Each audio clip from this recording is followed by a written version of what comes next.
Some call it the Sepoy Rebellion, some call it the First War of Indian Independence, others call it the Sepoy or Indian Mutiny. Whatever you call it, this conflict in 1857-58 was the closest the British came to losing their empire in India during the 19th century.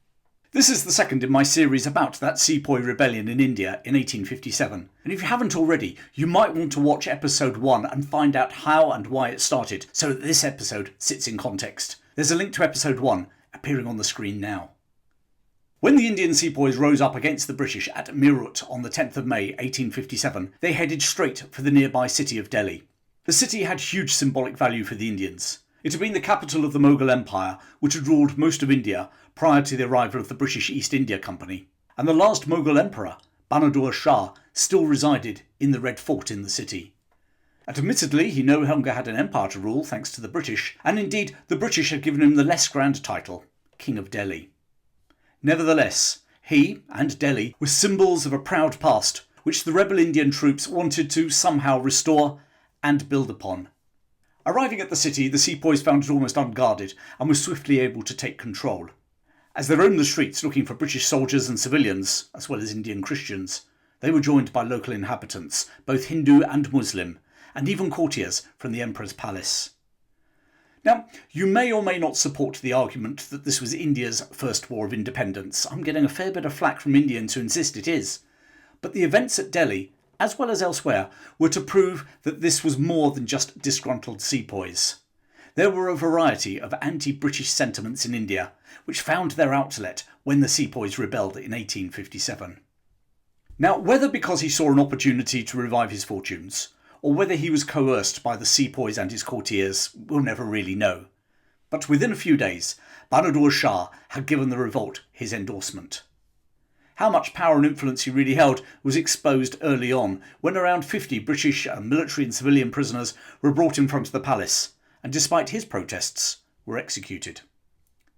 Nevertheless, the rising at Meerut, the seizure of Delhi, and the support of the last Mughal emperor were enough to help spread the revolt. It needs to be mentioned here that the rising was focused in the north of India. The Madras and Bombay presidencies remained relatively calm throughout 1857-58. Up in Bengal, however, it was a different matter. 54 of the 74 Indian regiments in the Bengal army rose up. British troops and civilians were besieged in Agra, Lucknow and Kanpur. The East India Company's capital in Bengal, Calcutta, was effectively cut off from the rest of the territory. The British were in serious trouble. Their first objective was to stabilise the parts of Bengal still under their control and prevent more sepoy regiments arming themselves and joining the revolt. They swiftly moved to disarm Bengal native infantry and cavalry units in the Punjab region. Two things worked to their advantage here. Firstly, as this area, formerly the Sikh Empire, had only recently come under British control, there were more British troops here than anywhere else in India. Secondly, local Sikh soldiers in the Punjab had a low opinion of the principally Hindu troops who were mutinying. Consequently, they stayed loyal to the British, as indeed did the Gurkhas from Nepal. Having secured the Punjab, the British now focused their energies on retaking Delhi. The British Commander-in-Chief in India, General George Anson, now moved towards the city with 3 regiments of British troops, along with loyal Sikhs, Pathans and Gurkhas. Anson, who had last seen action at the Battle of Waterloo back in 1815, was not in the best of health, and by the end of May, just 2 weeks into the revolt, had died of cholera.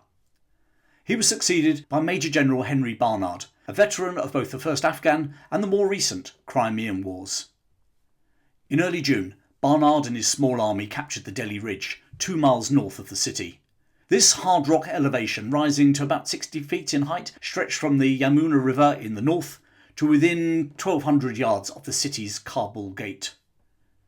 A canal to the west of the ridge protected the rear of the British lines and provided an ample source of drinking water. Despite occupying the ridge, the British position was precarious. With only 3,000 men, Major General Barnard was in no position to launch an assault on the fortified city. Instead, he decided that his only option was to adopt siege tactics. The term Siege of Delhi is a bit of a misnomer. With their limited resources, the British stuck to the ridge, meaning that the city wasn't surrounded and that supplies and reinforcements could enter the city from other directions. In fact, with the numbers against them, it often felt to the British that they were the ones under siege.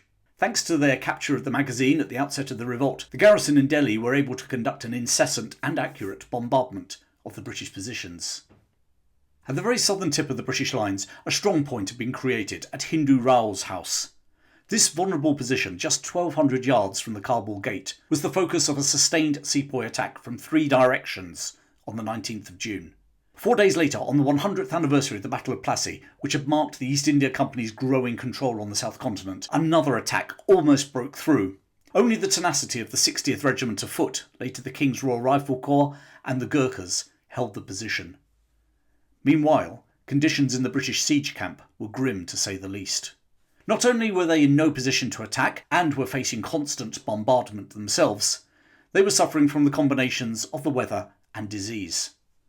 The heat of the Indian summer was raising temperatures inside the British tents to over 110 degrees Fahrenheit, 43 degrees Celsius.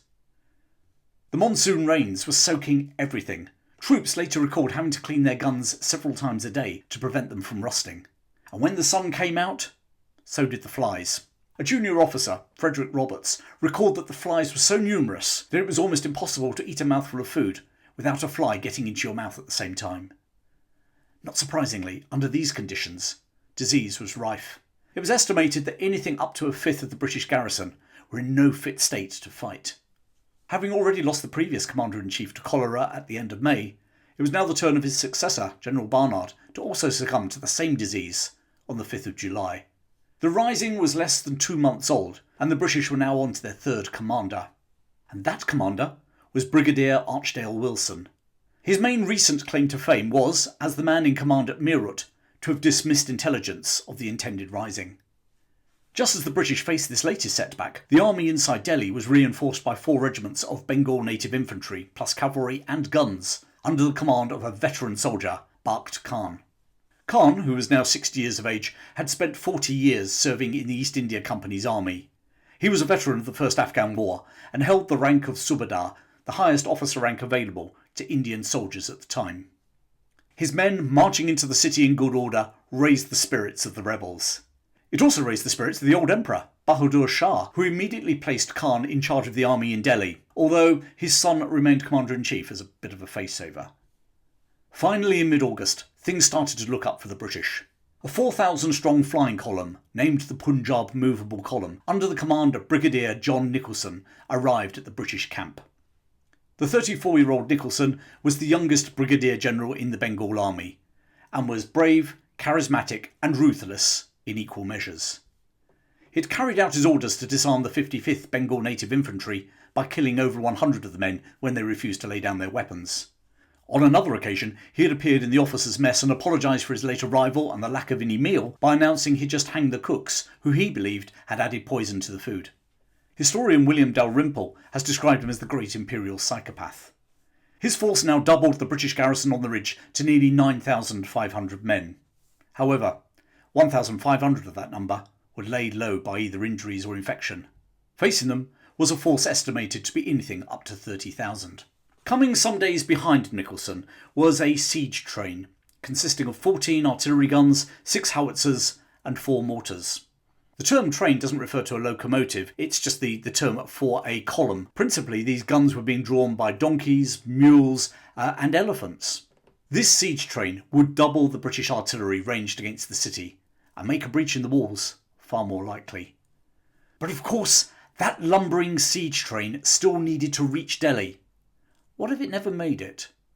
Inside the city, Bakht Khan planned a daring raid.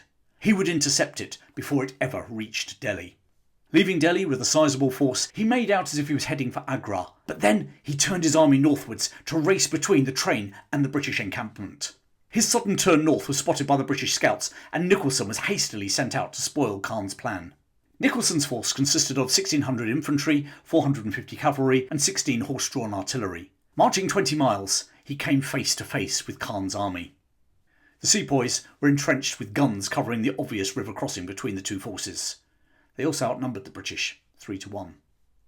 In the ensuing battle, Nicholson forded the river upstream and led a 200-yard charge against the sepoy lines.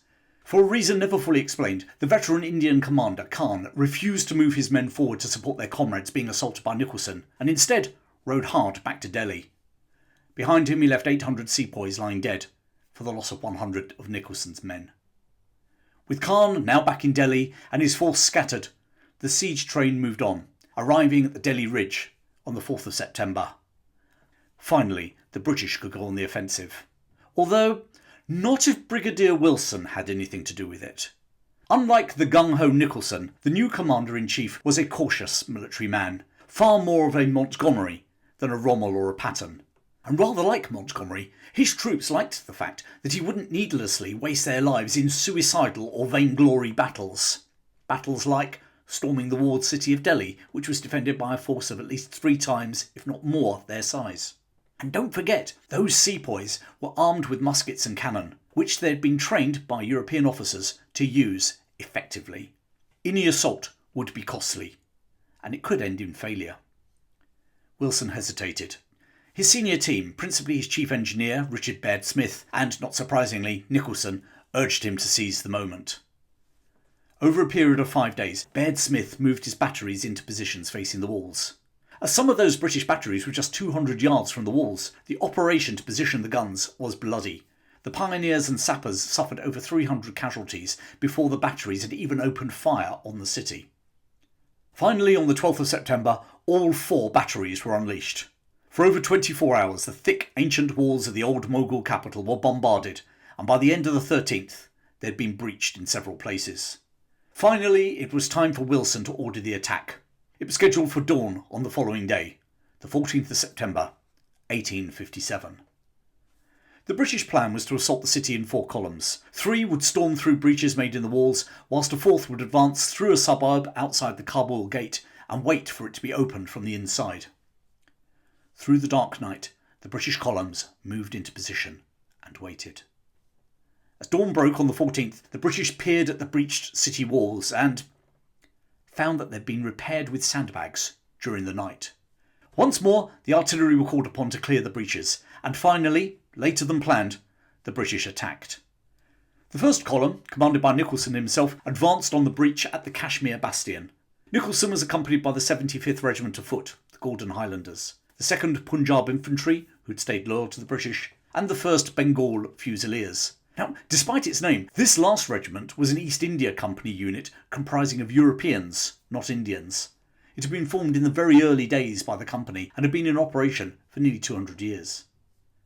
The second column, commanded by Brigadier Jones, consisting of the 8th Foot Regiment, later the King's Liverpool, along with another European regiment from the Bengal Army, and the 4th Sikhs, would storm the wall at the Water Bastion.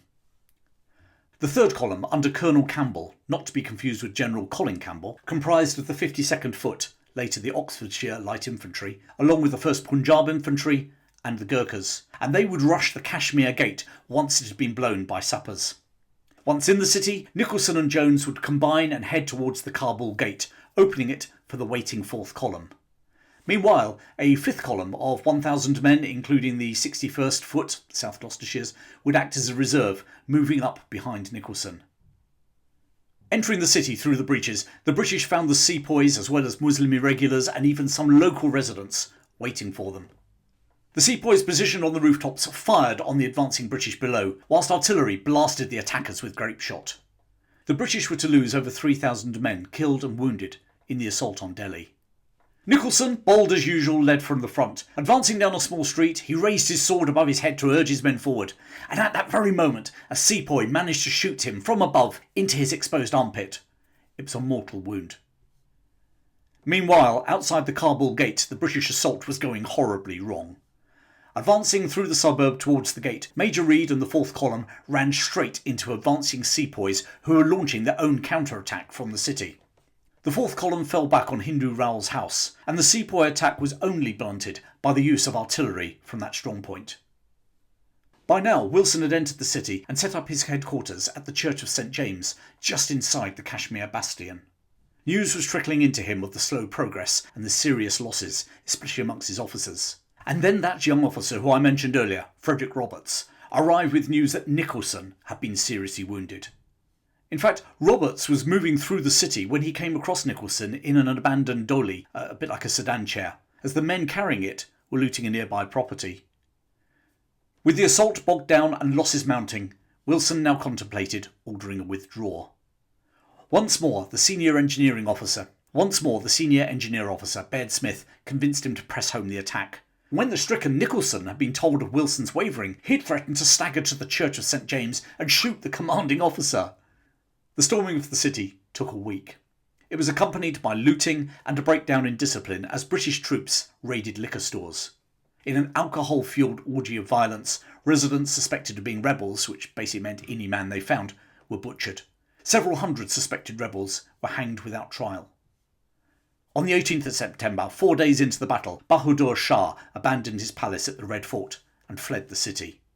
By then, most sepoys, along with the commander, Bakht Khan, had followed the emperor. It wasn't until the 21st of September that Wilson officially declared the city captured. A day later, Nicholson finally died from his wounds. The British had lost 1,200 dead and nearly 4,500 wounded or sick during the siege and subsequent storming of Delhi. Of those, nearly 1,000 were killed in the assault and a further 2,800 wounded. Figures for the rebel losses are harder to ascertain, but most historians put them at around 5,000. Civilian deaths are a matter for conjecture. But as always, in this sort of battle, think of the Soviets storming Berlin, many would have been caught in the crossfire, and many others simply murdered. Bahadur Shah and his 3 sons fled to Humayun's tomb about 6 miles south of Delhi. Despite the urgings of Bakht Khan to accompany him to Lucknow and raise a fresh army, the ageing Mughal emperor decided to stay put. And 2 days later, a British officer, William Hodson, arrived with a small mounted party and demanded his surrender.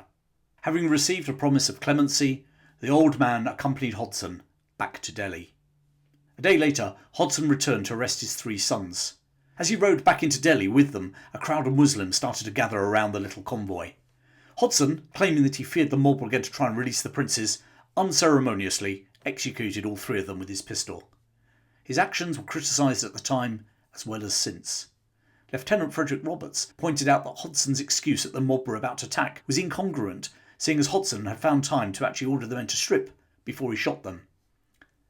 Bahadur Shah was exiled to Rangoon in Burma, and there in 1862 the last Mughal emperor died.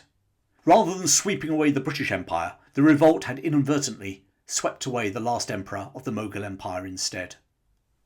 The loss of Delhi was a blow for the Indians, but they still held large swathes of northern India and were far from finished, as you're going to hear in this series. But the storming of Delhi sent out a message that the British were not going to quietly leave India. They were going to take the fight to those who were opposing their rule. And that fight would become increasingly vicious on both sides, but especially the British, as they started to take revenge for atrocities on their civilian population. And one atrocity above all others stands out: Cawnpore. And it's the massacre at Cawnpore that will be the subject of my next talk. Thanks for joining me today, and if you enjoy my stories, then why not join my supporters club, where you can get access to exclusive members only episodes, ad-free stories, as well as live chats with me. Part 3 of this series, The Massacre at Cawnpore, is coming soon, but in the meantime, thanks for your support, keep well, and I'll see you very soon.